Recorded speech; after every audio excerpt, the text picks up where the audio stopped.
obrigado-te para isto. A futebolização do futsal do século XXI, os diretos nas tardes da SIC e os sinais de profissionalismo que afinal não o são. Chega à conversa Nuno Lopes, mentor do Belenenses que em 5 anos foi da 3ª divisão até ser vice-campeão. Junta-se a Luís Manta no diagnóstico do presente e o olhar para o futuro. Espaço ainda para o feminino e para a questão: por que não é modalidade olímpica?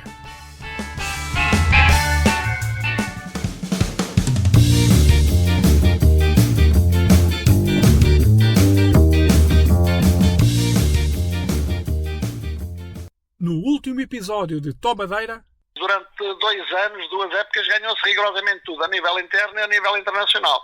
O Correio da Manhã já tinha ido, na época anterior a eu ter chegado ao Correio da Manhã, o Correio da Manhã já tinha ido à final da Taça dos Clubes Campeões Europeus. E perdeu, com o Ryan. E depois fomos lá 2 vezes e ganhámos as 2 vezes. Com a mania de ser engraçadinho, na parte 1 deste episódio meti o Rui Veloso para explicar que pisava terreno inseguro nesta questão do futebol de salão. Basicamente uma forma de admitir o meu profundo desconhecimento sobre o tema. O salão não é para mim. Sou tenso e não sei dançar. Quando arrisco troco o passo e piso os pés ao meu pai.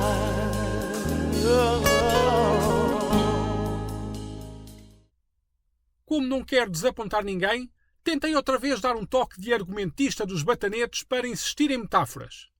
Se a entrada do futsal no novo milénio foi cheia de luz e cor, com protagonistas de renome que deixaram para o passado as equipas de jornais, revistas ou coletividades de bairro, com espaço de destaque nas tardes da televisão generalista, então isto já não é a festa de salão.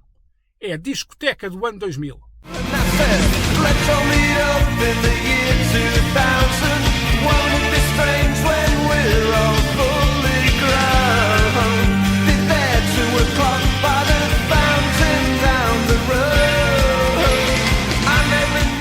Pronto, vou parar com as graçolas que, apesar do episódio partir do Correio da Manhã, ainda não estou pronto para preencher a candidatura para fazer as legendas lá do canal. Vamos ao episódio. Até parecia ter começado bem o futsal do século XXI no que a competitividade diz respeito. Em 2000-2001, o Miramar chega à final com o Sporting. No ano seguinte, o Freixeiro sagra-se campeão frente ao Benfica. Descentralização de títulos, que é disso que o meu povo gosta. Puro engano. Uma consulta rápida à Wikipédia não deixa grande margem para dúvidas de que foi fogo de vista. O que se seguiu foi a consolidação da futebolização do futsal.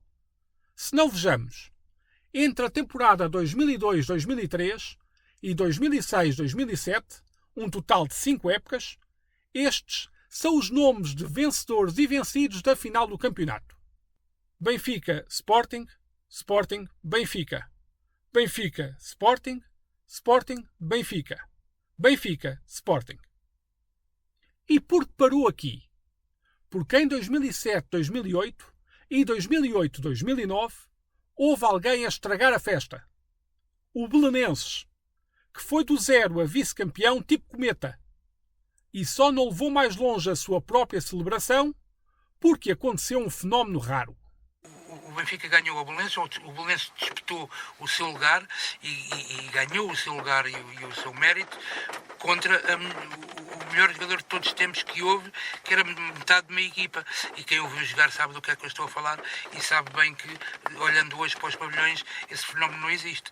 O Ricardinho no Benfica foi responsável durante aquele tempo, é claro que com atletas também eles muito bons, como o André Lima, como o Pedro Costa, como o Arnaldo, como uma série deles, todos eles muito bons, mas o Ricardinho era o upgrade de tudo, era a cereja do topo do bolo de qualquer equipa do mundo, onde quer que seja. Ele era um fenómeno sobrenatural, como foi o Maradona e como foi o Pelé e como hoje ainda é o Ronaldo. Escutou-se o Nuno Lopes, fundador do futsal no Belenense e obreiro de um projeto que começou em 2013 a partir da 3ª divisão e 5 anos depois estava a disputar o título de campeão. Já lá vamos a ele e sim, já tinha sido referido no episódio passado. Gravou-se a conversa no carro, em dia de chuva e, portanto, o som faz lembrar aqueles videogene de água a cair. É o que se arranja. A juntar ao Luís Manta via telefone, este é um episódio como aqueles jogadores fracos tecnicamente, mas cheios de pulmão, trabalhadores e batalhadores que não deixam ninguém ficar mal. Comecemos por dar algum contexto a esta história, na qual escolhi o caso do Belenenses para a partir dele ilustrar o que foram as mudanças da modalidade no século XXI. A transmissão de direitos desportivos, a importância da televisão, os patrocinadores, o subir da parada competitiva. Na parte 1 falou-se de coletividades, que na falta de melhor expressão vamos designar de bairro, ou locais, como o Recordação da Polo, o Santos da Venda Nova ou o Quintinha, por exemplo. Além de projetos de natureza não associativa, como o Correio da Manhã ou a revista Nova Gente. E vamos insistir em nomes pouco óbvios, mais uma vez à falta de melhor expressão, para dar continuidade à história. Era nas bancadas do Clube de Futebol de Chelas que na viragem do milénio se encontrava Nuno Lopes. Começou como adepto a assistir aos jogos do seu amigo treinador, mas não tardou muito para que recebesse o convite a saltar da bancada para integrar o staff e testemunhar uma conquista histórica daquele emblema da zona oriental da cidade de Lisboa. O início da era futsal na primeira pessoa. Tinha um amigo e colega de trabalho que trabalhava comigo, que era o Manuel Jorge, trabalhava comigo na empresa em que eu estava na altura e que jogava futsal no Sporting. E eu ia ver os jogos dele e assistíamos e éramos amigos para além daquilo e saíamos à noite e muitas vezes saía com outros jogadores. Eu conhecia os outros jogadores que jogavam no Sporting e noutros lados e como apreciava e via. Sempre que apanhava um jogo de outras equipas que fosse perto e que fosse oportuno de ver, ia ver. Sempre que ia ao Norte e tinha hipótese de ir ver jogos entre aquelas equipas, ia ver, mas nunca tinha sido agente da modalidade. Na altura o Manuel Jorge já reforma-se, sai do Sporting e já estava sem jogar e tem um convite do sítio da malta dos amigos onde morava para ir treinar os Chelas, na altura, como jogador e treinador. Eu ia ver os jogos. E eles, a nível distrital, fizeram uma carreira grande, como Manel era grande jogador, e consegui ensiná-los a jogar. E pronto. E depois, no ano a seguir, eles sobem já para jogar a primeira divisão distrital, são campeões da segunda. E o Manel tinha necessidade de mais alguém com ele. E eu nunca tinha sido treinador, nem pouco mais ou menos. As minhas características que ele via, de alguém com muito boa relação interpessoal com as outras pessoas, e a nível da organização, ele achou que estas minhas características, achou que eram qualidades e quis-me levar. Isso para mim implicava muita coisa, porque eu quando meto nas coisas sou teimoso e gosto de fazer as coisas bem e sou rigoroso e levo as coisas até ao fim. E isso ir-me obrigar a prescindir de muito do meu tempo livre e dos meus tempos de borga e de outras coisas. E fui sempre renitente e nesse ano não fui, mas no outro ano fui e criámos ali um bom grupo e uma boa equipa que fez com que o Chelas estivesse a disputar a terceira divisão nacional, o que era impensável. O Chelas não tinha qualquer tipo de estrutura nem de nada, não quer dizer que fosse preciso muita coisa, mas era preciso alguma coisa a nível de pagamento de inscrições, porque já éramos nós, nós, jogadores / treinadores, que pagávamos muita coisa, deslocações, tudo isso, mas a partir de certa altura começámos a ter também necessidade de pagar o pavilhão, para o único treino que fazíamos em pavilhão, porque treinávamos em ringue, uma equipa de nacional a treinar em ringue, e as viagens, porque íamos ao Algarve, nesse ano apanhámos 3 equipas do Algarve, íamos ao Profundo Alentejo, uma série de deslocações para fazer, e nós gostava-nos já estar a suportar aquilo tudo, e foi assim que eu entrei. Construímos, não sei se construímos, que o grupo já havia, o grupo já existia, mas acabei por me rever ali um bocado naquela forma de ser também e emprestar um bocadinho da minha forma de ser ao grupo, e construímos ali um grupo onde a união e o espírito de malta amiga era o importante. Juntávamos sempre depois dos jogos e comíamos ou aqui ou ali, e isso para mim era o mais importante, porque, como te disse antes, sempre fui alguém com uma vida ligada à borga e à noite e a tudo isso, o que não era condizente com as funções que agora exercia numa modalidade desportiva que obrigava ao descanso dos atletas. Mas eu referia-me era nisso, era na camaradagem e na amizade e em todos os valores pessoais que conseguia extrair disso e dar às pessoas que comigo conviviam. Na primeira parte, o Luís Manta já havia referido a importância da entrada do Benfica como o clique definitivo para a projeção do futsal enquanto modalidade com capacidade de implementação entre as restantes. Apesar da existência do Sporting, clube que esteve desde a primeira hora neste desporto, terá sido o aparecimento do Benfica, em 2001, a nivelar as coisas no que respeita à exigência. Nuno Lopes alinha com essa opinião e recorda os nomes que trouxeram esta mudança à modalidade. O Sporting já existia, na altura o Orlando Duarte e o Carlos Vaz, o Orlando Duarte treinador, o Carlos Vaz dirigente, conseguiram fazer a transposição rápida para o futsal e implementaram no Sporting, que era visto ali um bocadinho como os coitadinhos que podiam treinar ali na nave de Alvalade, em horários que não lembrava ao diabo, mas ninguém queria saber do futsal.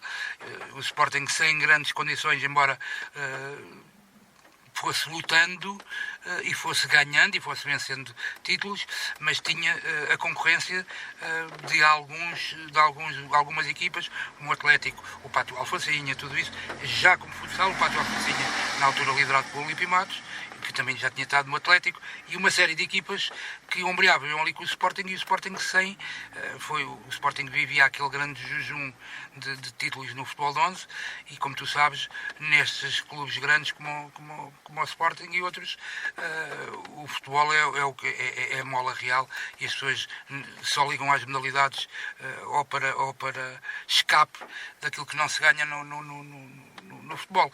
E no Sporting era um bocadinho assim. Foi-se ganhando. Ou seja, as coisas eram tidas como uma modalidade secundária, se a compararmos com o handball, basquetebol, hockey patins e tudo isso, até realmente aparecer o Benfica. O Benfica não tinha futsal, houve um movimento por uma pessoa que acompanhava o Manta, que era o Lopo Pimentel, e que era, na altura, jornalista do Correio da Manhã, repórter fotográfico, e que monta ali, com a ajuda da pessoa que eu entendo ter sido a mais importante deste clique, que era o engenheiro Luís Moreira, um fanático benfiquista e alguém ligado ao mundo da construção e de outro tipo de negócios, e que decide investir e trazer algum investimento de fora para o Benfica e praticar níveis de pagamento e nível de retribuição altíssimos, o que fez com que os melhores jogadores da modalidade quisessem ir para o Benfica. Fossem eles benfiquistas ou não, alguns até foram pelo seu benfiquismo, mas outros foram atrás do grande nível que o engenheiro Luís Moreira e depois toda a máquina que ele juntou no Benfica construiu, que com certeza ele há de ter apresentado ao presidente então, que não me lembro já quem era, no Benfica, um projeto em que se reconhecia poder lutar por títulos, porque o Benfica não iria entrar se não fosse para lutar por títulos. E isso foi o motivo que levou o Futebol Clube Porto durante muitos anos a não querer entrar no futsal, porque teria que gastar dinheiro a entrar por títulos. Portanto, eu considero que o verdadeiro clique, o boom de visibilidade foi a entrada do engenheiro Luís Moreira no futsal, a construção de uma equipa do Benfica para poder lutar, a união com o Sr. Armindo, que tinha uma equipa que era o Olímpico, e foi essa equipa do Olímpico que desapareceu para dar os direitos desportivos ao Benfica, de forma a que ele pudesse entrar diretamente na primeira divisão e não ter feito como o Bolonenses, por exemplo, que também através da transposição dos direitos desportivos dos Chelas entrou, mas na terceira divisão um bocado a experimentar o que é que dava. O Benfica entrou porque tinha investimento e tinha dinheiro, contratou os melhores jogadores e contratou a melhor equipa. Não foi campeão logo no primeiro ano, porque eu penso que terá sido Na altura ainda o Sporting e depois mais tarde o Freixeiro, mas sim, o boom foi nessa altura.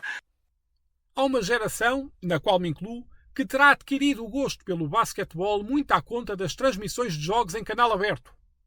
Não será difícil arriscar que existirá outra geração, posterior à minha, para quem esse sentimento acontece em relação ao futsal. É que a primeira década do século XXI viu a SIC olhar com interesse para a modalidade e os jogos passaram a ser o programa a ocupar as tardes do canal. Isto depois de uma fase inicial em que a transmissão dos encontros alternou entre a Sport TV e a RTP. Essa mudança da postura mediática em relação ao futsal é explicada por Nuno Lopes. A Sport TV na altura interessou-se e os jogos passavam na Sport TV e depois mais tarde, já quando o Belenenses estava depois na primeira divisão, a SIC, através do Francisco Penin, achou que o futsal poderia ser uma modalidade que lhe trouxesse audiências, colocando até ali em comparação. Depois mais tarde o Nuno Santos, que andava a guiar de televisão para televisão, quando vem substituir o Penin, achou que um filme à tarde tinha mais audiências do que estar numa modalidade, a transmitir uma modalidade que obrigava a custos de produção enormíssimos, e decidiu. E o futsal andou transposto aí dos direitos de transmissão da SIC para outros, mas o que é o facto é que quando a SIC agarrou, quando passou da Sport TV para a SIC quis montar como se aquilo fosse a última bolacha do pacote e montou com meninas a dançarem pelo meio, com grandes promoções da modalidade, e o português vulgar, aquele que só assistia a 4 canais, com certeza que viu muitos jogos de futsal pela primeira vez, porque passava em canal aberto na SIC. E aí o boom que a modalidade deu, os próprios jornais passaram a ter uma página dedicada, os jornais esportivos, uma página dedicada só ao futsal. Já não havia um cantinho só ali com os resultados à terça-feira do fim de semana anterior, e há alguns jornalistas que contribuíram muito para isso, nomeadamente o Sr. António Martins no Record e depois mais tarde a Cláudia Reis. A nível da bola, o Pedro Mendonça, que hoje é um dos pivôs da Sport TV, foram importantíssimos pelo gosto que tinham, a Filipe Reis, pelo gosto que tinham da modalidade, embora aquilo fosse a profissão deles, mas quando se faz aquilo que se gosta, acaba por se ter uma dedicação melhor, e eles foram muito importantes também pela dedicação. O início deste episódio falou do Nuno Lopes enquanto mentor da entrada do futsal no Belenenses, um projeto que arrancou da terceira divisão e subiu de forma fulgurante até impor-se entre a monotonia de Sporting e Benfica na primeira década do novo milénio. E se a primeira parte, e a razão de existir desta sequência de episódios, deveu-se à equipa do Correio da Manhã, eis que volta a falar-se dela. É que o Nuno Lopes não terá sido o primeiro a olhar o Belenenses como emblema apetecível para a transmissão de direitos esportivos. Consta que o Correio da Manhã terá também feito uma abordagem nesse sentido.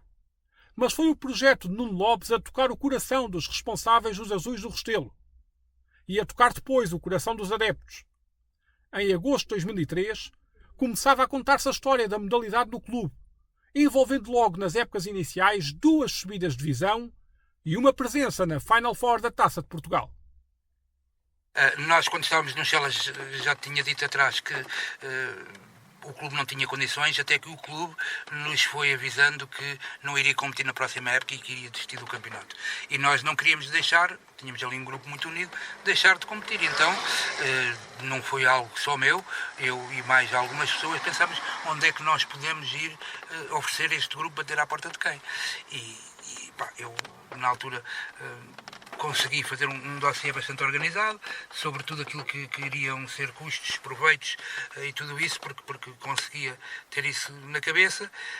Não havia disquetes, nem havia as disquetes, mas eu fiz hoje levaria uma pena e meteria ou um portátil, mas na altura tinha uma pastinha debaixo do braço, e o primeiro sítio foi ao Belenenses, porque era o meu clube, e tinha talvez a hipótese de poder resgatar o meu belenensismo atletismo que foi manchado durante muito tempo, que o meu avô morreu, e tive sempre o meu pai e o meu outro avô a arrastarem-me e a levarem-me jogos para o Estado da Luz e a vestirem-me camisolas do Benfica, e com certeza que alguma dessa doença ficou aqui comigo, mas eu tinha a hipótese de resgatar o meu bolonensismo, e foi o primeiro sítio onde batemos à porta. Recordo-me que entrámos, conseguimos uma entrevista com o João Barbosa através do Vítor Godinho, que faleceu recentemente, que era uma memória do Bolonenses, e que nos conseguiu uma entrevista, e eu fui uma entrevista primeiro com o João Barbosa, e mais tarde com o João Barbosa, eu e o Manuel Jorge e outra pessoa, construímos ali algo, e foi-nos perguntado, a certa altura, de uma forma muito característica do Scaranunis, a dizer: olha lá, tu achas que consegues mesmo com estes 15 mil euros na primeira época e 30 mil euros na segunda chegar à primeira divisão? E nós dissemos-lhe que sim, que era possível. Claro que a arriscarmos, não é? A mandarmos tudo para cima da mesa, mas sim, era possível. Então, vamos lá avançar com isto. Tu, que se conhece o Scaranunis, consegues daquela forma, consegues estar a visionar a cena. É claro que para nós era o Ai Jesus, era o presidente do Belenenses, era a direção do Belenenses. Nós estávamos numa sala de reuniões no estado do Restelo, para nós aquilo era o mausoléu, e então todos nós ali muito retraídos, a dizer: pá, estão a pôr em cima de nós uma responsabilidade danada. E é aqui que eu te vou dividir em duas partes. Construímos ali uma equipa de jogadores, alguns deles habituados a primeiras e segundas divisões, em que disputámos a terceira, com outros grandes opositores. O Benfica queria ter uma equipa B, já te falei no engenheiro Luís Moreira, ele era natural de uma terra que era o Marinhais, e então fazia do Marinhais a equipa B do Benfica, com jogadores que ele contratou, mas que não tinham ficado no Benfica, e tinha uma equipa bastante boa. E o Vitória de Setúbal foi com eles que lutámos, ganhámos o título da terceira, depois disputámos a segunda e conseguimos matematicamente a subida 2 meses antes do campeonato acabar. O projeto estava muito bem feito. Quando fomos para a segunda, contratámos mais alguns jogadores e fomos-nos apetrechando, fomos fazendo um upgrade, mas éramos efetivamente melhores. O Manuel Jorge era um excelente treinador, e conseguimos a subida, e para mim era uma satisfação não só poder corresponder àquilo que me tinha comprometido com a direção do Belenenses e com os belenenses, porque o percurso depois foi sendo presenteado, foram-nos presenteando os adeptos com um entusiasmo muito grande, ainda que fosse na terceira divisão. O adepto do Belenenses é o adepto sedente de vitórias, e aparecendo ali uma equipa que começa a ganhar, nem que fosse no chinguilho, mas neste caso no futsal, uma modalidade que até estava em franca expansão. O Belenenses, os adeptos, sejam eles mais velhos ou até a Fúria Azul, e na altura havia também uma outra claque que era os fanáticos, e havia ali uma competição também entre as claques de quem é que apoiava mais, e nós acabámos por retirar um bocado dos dividendos disso.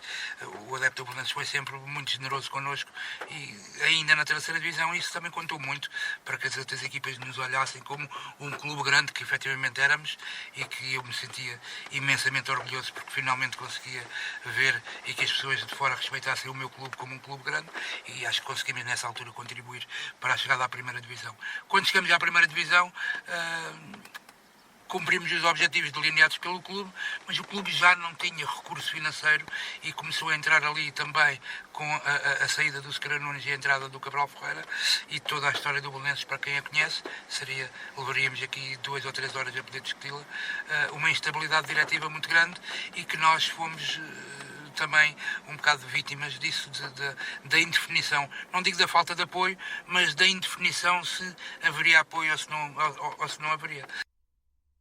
O clube entra na primeira divisão, efetua mudanças no comando e alarga o radar para a contratação de jogadores a um âmbito internacional.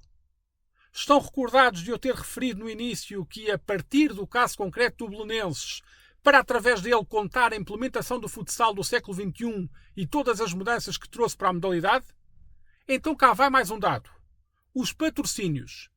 É que é por essa altura que chega ao Restelo o acordo com a El Pozo, empresa dona do El Pozo Múrcia, uma espécie de clube-empresa espanhol que desde a sua fundação, em 1989, já ergueu 5 campeonatos de Espanha, 6 supertaças e uma taça dos campeões europeus. Múrcia é uma cidade enormíssima em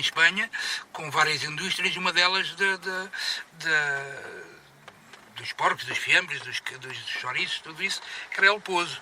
E desde os anos 80, que tinham uma equipa de futebol salão e depois mais tarde para o futsal, com brasileiros brilhantes de seleção brasileira, com espanhóis de seleção espanhola. Na altura os títulos europeus e mundiais eram discutidos entre Brasil e Espanha, e El Pouso sempre foi um clube de altíssimo nível, e nós olhávamos para ali a dizer, se nós conseguíssemos aliar-nos a uma marca deste género, poderíamos trazer o entusiasmo dos espanhóis para aqui, algum investimento financeiro, e isto seria entusiasmante.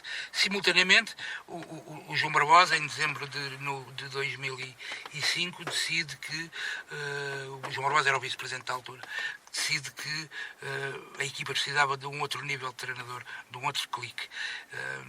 Convence-me a podermos deixar cair o Manuel Jorge na altura, que vinha de uma senda de maus resultados, e eu queria levar um treinador, queria trazer um treinador, que era o Lobão, e o João Barbosa, teimoso, queria trazer na manga o Alípio. Entre nós já ali alguns debates e discussões, até que trazemos o Alípio. E nos poucos meses que restou dessa época, de 2004, 2005, deu para ver que eu tinha que largar tudo para eu poder estar à altura da exigência, daquilo que aí vinha, com o Alípio, com tudo. Eu tinha que largar tudo mais da minha vida. Teria que mudar a minha vida profissional, e assim fiz, e para construir. E então começámos a construir algo em que nos mandámos para a frente, ainda sem ter os apoios financeiros, mas a ideia foi, vamos nos mandar para a frente com os apoios financeiros. Depois veio o Alípio e outra pessoa que estava com ele, financeiramente faziam ali de tesouraria naquilo que o clube não tivesse, e de uma certa forma, entre aspas, obrigámos o clube a ir atrás. O clube não ficou responsável por pagamento de nada que não fosse acordado, mas sim colaborou connosco em ir buscar. Nesse primeiro ano nós fomos, trouxemos 4 brasileiros que ainda hoje são lendas no Campeonato Português: o Marcão, o Diego Sol, o Marcelinho e na altura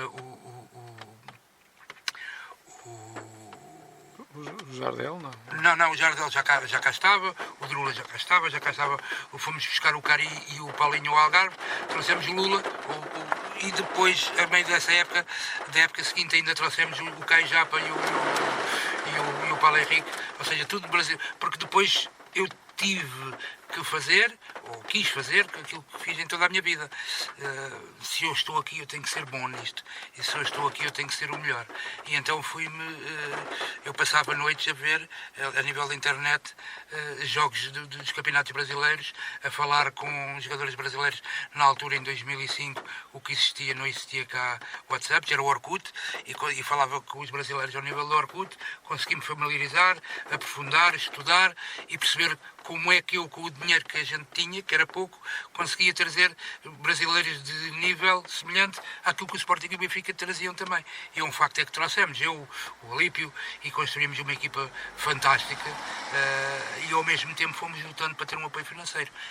Conseguimos no final dessa época, quase no final dessa época, fazer um contrato dessa época e de mais 2 anos, que era algo impensável, na altura, na realidade do Belenenses, com uma marca que era El Pouso, e associar-nos do nosso futsal à grandeza do futsal de El Pouso, que trazia também para nós, ou colocava o Belenenses nos escaparates também dos espanhóis, e faria com que os outros clubes nos olhassem, não com medo, não era isso que nós queríamos, mas com algum respeito que nós merecíamos também, pelo facto da credibilidade que estávamos a construir. Era uma marca credível.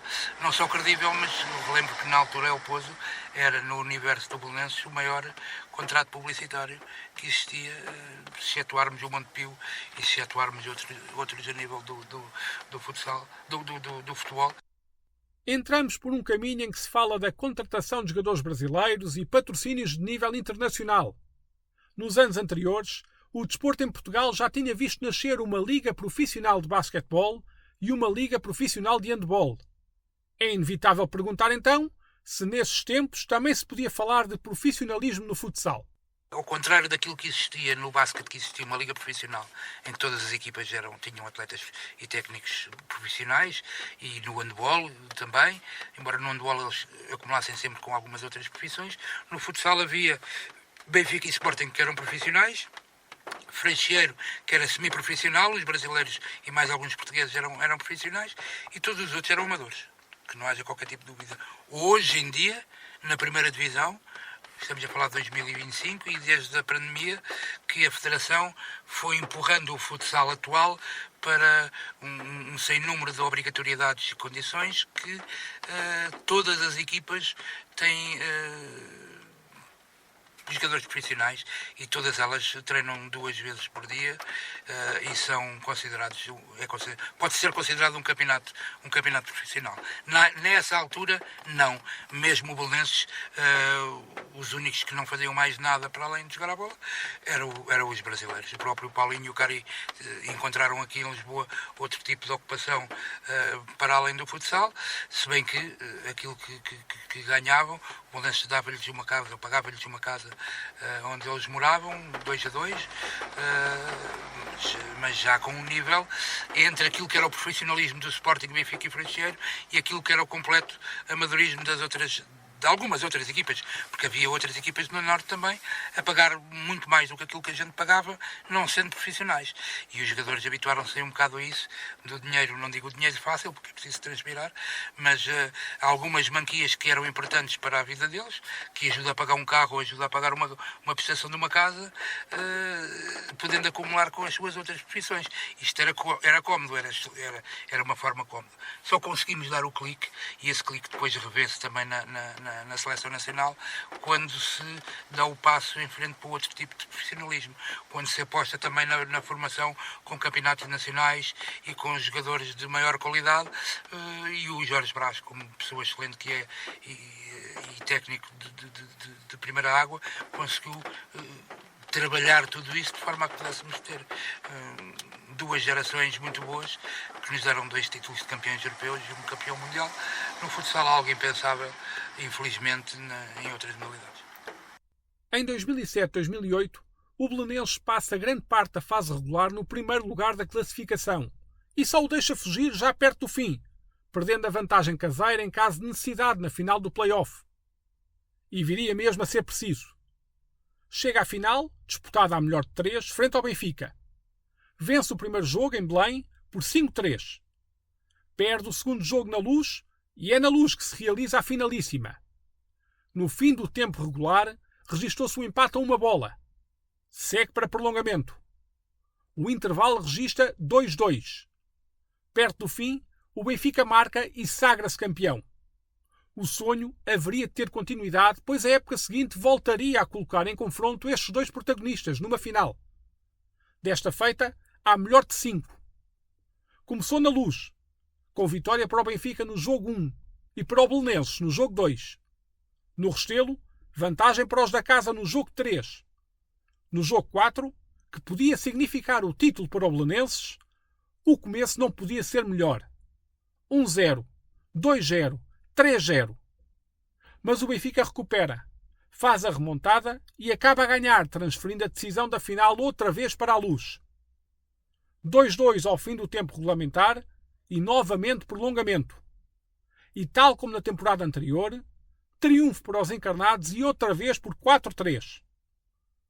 Houve muitas queixas da arbitragem da parte dos azuis nos jogos desta final, que viram o treinador Alípio Matos ser expulso e outros membros do staff. Como é que foi, Nuno Lopes? Sentiu-se naquelas finais que tinha sido possível abrir caminho para existir outro a ganhar que não aqueles 2 do costume? Senti logo nesse ano, mas senti uma coisa diferente. Senti muitas coisas, mas esta coisa diferente a mim era muito boa, que ainda hoje sinto. Senti que, com a ajuda de muita gente, que o Belenenses deu uma pedrada no charco daquilo que era essa monotonia que falas e que era possível ser feito. No entanto, esbarrávamos, como ainda hoje se esbarra, numa sociedade portuguesa que, ao contrário daquilo que existe em Espanha, embora em Espanha também haja o Real Madrid e o Barcelona, mas existe uma cultura diferente no que diz respeito a outras modalidades, mas em Portugal aquilo que existe é uma tricefalia, onde a sociedade portuguesa, promovido também com a imprensa, porque a imprensa é feita por pessoas e as pessoas pertencem a essa sociedade e isso reflete-se naquilo que nós somos. O português só existe 3 clubes e quando esse clube por acaso não ganha um jogo, ou 2, ou 3, algo está mal. Algo nesta sociedade está mal e tem que se fazer alguma coisa. Não está nada mal. O que está mal, na cabeça das pessoas, é que os outros clubes também estão a trabalhar bem e estão a atingir níveis que os faz poderem lutar por títulos. Só em Portugal é que existe esse tipo de pensamento. Vamos a outros países isso não existe. E eu senti com uma dose de orgulho muito, muito, muito grande, porque tinha a felicidade de estar a trabalhar no clube que amo, e de construir algo para nós belenenses que estamos hábitos desse tipo de coisas e que desde as grandes equipas de basquete que tínhamos a disputar ligas europeias, desde as grandes equipas de handball que lutávamos por títulos, infelizmente não poderíamos ir para a escola ou ir para os trabalhos inchados em que nós também somos bons, nós também podemos lá estar com os melhores. E eu tinha a felicidade muito grande de poder estar a contribuir com a ajuda de muitas pessoas, quiçá elas muito com uma dose de importância, uma cota de importância muito maior do que a minha, mas sentir que estava a colaborar para que nós, belenenses, pudéssemos estar ao nível dos outros. E esse era o grande sentimento. Sentir que podia ter lá chegado. Sim, claro que sim. Repara, o Sporting hoje é grande, fruto a modalidade evoluiu. Não evoluiu, a modalidade caminhou para um rumo diferente do que aquilo que estava. Hoje a intensidade física acaba por tornar muito mais importante o desempenho e o Sporting e o Nuno Dias foram inteligentes em relação a isso e trouxeram essa vertente para o nosso futsal. Nós, belenenses, competimos com algo que nunca mais voltaremos a ver, se calhar, infelizmente, que era o fenómeno Ricardinho. Nós éramos mesmo muito bons naquela altura e tínhamos tido a possibilidade de, se vivêssemos num clube diferente, com uma estabilidade diretiva e social diferente, de poder dar continuidade ao projeto que ainda foi tentado e hoje ainda podermos ser uma potência na modalidade. Depois aconteceram muitas coisas que são história, não é? Tudo aquilo que aconteceu no nosso clube a partir de 2010 faz com que nós tenhamos nos subalternizado em relação a tudo e que quase tínhamos morrido enquanto clube e numa certa altura foram as modalidades que sustentaram o belenensismo, o basquete, o handball e o futsal e de uma certa forma o voleibol também e tudo o resto, o nosso ecletismo que sustentou o facto de ainda haver belenenses. Portanto, respondendo diretamente à tua pergunta, sim, eu pensei que era possível, sim, era justo que tivesse sido realidade e se eu, uma pessoa normalíssima, um banal cidadão, conseguiu aglutinar pessoas à sua volta, volto a dizer, algumas até com muito maior importância no projeto do que eu, e conseguimos fazer, qualquer pessoa consegue, desde que esteja motivada, que faça com dedicação, e que saiba do que é que está a fazer, que estude e que saiba bem onde se mexe, que tenha a sua cota de sorte, porque nada acontece sem um niquinho de sorte, mas sobretudo que haja uma aposta e uma persistência muito grande. Ainda hoje o Belenenses poderia ser enormíssimo e gigante, não só no futsal, mas em muitas outras coisas. Na temporada 2009-2010, o Belenenses teria uma oportunidade de vingar-se do Benfica e não a desperdiçou. Conquistou aos encarnados a Taça de Portugal, com uma vitória por 2-1, numa final realizada no entroncamento. No que respeita ao campeonato, a coragem de quebrar a monotonia de Benfica e Sporting tinha sido tentada, mas falhou. E seria preciso esperar 5 anos até que mais alguém tivesse essa ousadia. Foi o Fundão, de 2013-14, frente ao Sporting. Igualmente sem sucesso. O Belenenses não resistiu à passagem do tempo e tem nas últimas temporadas oscilado entre subidas e descidas da primeira divisão. Nuno Lopes, entretanto, já se afastou e dedica o seu tempo à família, procurando compensar os anos de fins de semana nos pavilhões.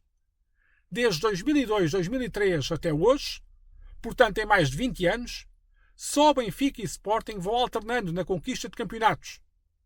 E só em 2016-17 e 2023-24 voltaram a conhecer um adversário diferente na final, o Sporting de Braga. O blog de Luís Manta, intitulado Em Prol do Futsal, contém diversos escritos do ex-atleta e treinador sobre a modalidade.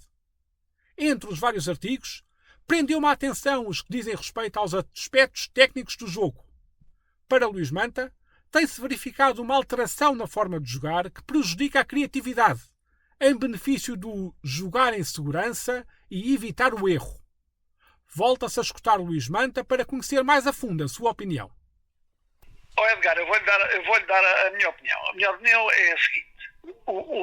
As coisas, a modalidade evoluiu muito nos últimos, portanto, a partir de 95, 96, 2000 e então com a entrada do Benfica, as coisas evoluíram bastante. Ganhou bastante notoriedade a modalidade, até em termos de mídia, portanto, não tem nada a ver, não há confusão nenhuma. As coisas evoluíram, a Federação apostou na modalidade, até mesmo no feminino, portanto, as coisas evoluíram bastante. Em termos de organização, em termos de tudo, a modalidade evoluiu, não tem nada a ver com o antigamente. Há uma evolução em termos administrativos, em termos de organização, em termos de tudo. O que é que acontece? Acontece que a modalidade começou a ser tomada por gente licenciada em Educação Física. Gente com chegou à modalidade portanto, com conhecimentos científicos em termos de físicos, mas com carências a nível de conhecimento do jogo. Gente jovem, gente que sabe muito, mas com pouco conhecimento do jogo, da modalidade. Portanto, o que acontece foi muito bom. Hoje, por exemplo, em termos de treino, em termos do conhecimento do treino, em termos da organização do treino, em termos do método do treino, a modalidade cresceu muito por a ajuda da gente que entrou, que é licenciada em Educação Física. Portanto, a modalidade cresceu muito nesse aspecto. Mas se cresceu muito a organização do treino e em termos de método, de metodologia do treino, isso aí é insufismável, que a modalidade cresceu bastante, perdeu no aspecto técnico e tático. Porque hoje os jogadores e as equipas privilegiam a condição física em detrimento do aspecto técnico e tático. Isto vem porque cientificamente as pessoas que tomaram conta da modalidade têm carências no aspecto do conhecimento do jogo e estão à vontade no aspecto físico. E então a modalidade canalizou mais a sua atenção para o aspecto físico da coisa. E portanto, foi menosprezando um pouco a parte técnica e a tática. Hoje vão um jogo, as equipas jogam todas iguais. Hoje as equipas jogam todas iguais, rigorosamente todas iguais. Tenta-se copiar como joga o Sporting, como joga o Benfica, como joga a seleção. Não se joga defesa à zona, só se joga homem a homem. Por exemplo, em termos defensivos, só se joga homem a homem. Não há defesa à zona. E em termos ofensivos, os tempos de ataque são muito curtos. Os tempos de ataque são muito curtos em termos ofensivos e as ações ofensivas, normalmente, raramente, uma ação ofensiva inclui 3 jogadores. Normalmente, as ações ofensivas incluem 2 jogadores. Portanto, baseia-se em combinações. E o futsal e a modalidade, em termos ofensivos e defensivos, é muito mais do que isto. Mas hoje a gente assiste a um jogo de futsal e é pobre no aspecto. Repara, como há bocadinho estava a falar, portanto, chuta-se 60 vezes, 50, 60 vezes à baliza para fazer 2, 3 golos. Ouça, não tem explicação. Como é que é possível arrematar sempre? Porquê? Chuta-se porque os jogadores têm instruções para não perder a posse de bola, para não dar hipótese de contra-ataque, é chutar à baliza. Então, eles hoje chutam à baliza de qualquer maneira efetivo. A modalidade está absolutamente desvirtuada. A modalidade foi desvirtuada. E é possível hoje jogar com intensidade. Joga-se. Aquilo que eu estou a dizer é irem ver o Campeonato do Mundo, como jogam os brasileiros, como jogou a seleção brasileira, como jogou a seleção argentina, portanto, e depois verem se é assim que se joga com o Sporting e o Benfica e as nossas equipas, se é assim que jogam.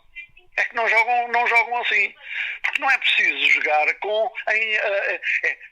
a modalidade tem que ter intensidade. Não tem que jogar com a intensidade com que eles jogam, porque depressa e bem pouca gente faz. O que é que acontece? Acontece que para se manter a intensidade das equipas, para manter a intensidade no jogo, fazem substituições de 4 em 4 minutos. Outra das novidades do futsal do século XXI é o aparecimento em plena implementação do feminino. Esse é, aliás, um dos aspectos alvo de elogios por Luís Manta, segundo o qual é onde está presente os fundamentos do jogo na atualidade. Por exemplo, o feminino. Veja, um jogo, por exemplo, do Benfica, que dá gosto de ver, que joga, enquanto o futsal masculino não aplica, portanto, os fundamentos do jogo, não aplica praticamente, são poucos. Você ouviu a equipa feminina do Benfica, aquilo é uma delícia, portanto aplica os fundamentos do jogo de uma forma soberba. E hoje o Benfica a equipa do Benfica é uma maravilha e é das minhas equipas da Europa. Uma coisa que há uma evolução no feminino extraordinária. Mas enquanto jogarem assim, em termos tecnicamente, tudo bem. Quando o feminino começar a querer começar a querer copiar como joga o masculino, está tudo acabado. E se é de feminino que se fala, então é inevitável voltar a Nuno Lopes. É que ele não foi apenas um dos protagonistas de um dos mais ousados e bem-sucedidos projetos do novo milénio de que se falou. Também conheceu o sucesso ao introduzir o feminino no Restelo. Eu fui dirigente do Belenenses durante 22 anos e nos últimos 8 tivemos futsal feminino, porque achei, foi-nos dado a mim e ao Pedro Lourenço na altura, o vice-presidente na altura, um produto de chave na mão, que de chave na mão trazia muito pouco, ou seja, eu dei autonomia a uma pessoa que me trouxe o futsal feminino para que pudesse ter esse produto de chave na mão. Passado 2 ou 3 meses tive que agarrar no projeto, porque eram prometidas coisas às pessoas que nós não tínhamos capacidade de cumprir e tivemos que reorganizar. O que é certo é que logo nesse primeiro ano, com a ajuda das diretoras de então, a Marisa Henriques, a Marisa Ribeiro e a Liliana, conseguiu-se uma equipa que em 2 anos não perdeu jogo nenhum e ganhou. Na altura a Associação Futebol de Lisboa tinha 2 divisões, fomos campeões da 2ª divisão, fomos campeões da 1ª, disputámos a Taça Nacional e subimos à 1ª divisão sem nenhuma derrota, com troféus nacionais que trouxemos para o clube. No ano de 1ª divisão, e ao contrário de outras equipas onde já se pagava a atletas, nós continuávamos a ter connosco, no nosso grupo e à nossa volta, miúdas com um excelente futuro e que nada recebiam e que era pelo prazer de jogar futsal. Eu revivi novamente no futsal feminino aquilo que há 15, 16, 17, 18 anos me tinha feito ir para os Chelas, que era, nós somos aqui um grupo de amigos que fazemos aquilo que gostamos, a horas tardias, com condições menos favoráveis em comparação com outros, mas fazemos aquilo que gostamos e estamos aqui e temos clima salutar, bestial, somos bastante amigos uns dos outros, há camaradagem, e eu revi no futsal feminino tudo aquilo que me tinha feito entrar no futsal. Apesar de ser um desporto popular, o futsal não é modalidade olímpica e permanece a viver sob a sombra do futebol. Exemplo disso foi a promoção feita pela FIFA ao último Mundial, realizado em 2024, no Uzbequistão. No grafismo do evento, a FIFA escolheu uma imagem com Cristiano Ronaldo, Lionel Messi, Neymar e Xavi Hernández. Choveram críticas e uma delas foi de Ricardinho, que falou em falta de respeito. Oportunidade para escutar novamente Luís Manta sobre o estado da modalidade. Dão alguma coisa ao futsal, dão um futsal, mas é QB, porque o futsal tem um potencial muito grande que eles têm que controlar, porque repara, porque há uma coisa que é o futebol de 11. E eles não querem nunca que o futsal concorra com o futebol de 11. De maneira que eles controlam bem, controlam isto, QB, e vão gerindo a coisa à maneira deles. E não portanto, é algo que é controlado por eles e digamos que há um garrote, a modalidade tem um garrote sobre si, que é o futebol de 11. Que eles tentam tudo para que eles nem para a FIFA e para a UEFA nem sequer o futsal não é uma modalidade para eles. Para eles, o futsal é algo que pertence, está ligado ao futebol de 11. Para eles não é uma modalidade, o futsal. Portanto, e a modalidade é uma das razões, na minha opinião, que nunca o futsal pode vir aos Jogos Olímpicos. Pode ir muita coisa, o futsal não vai.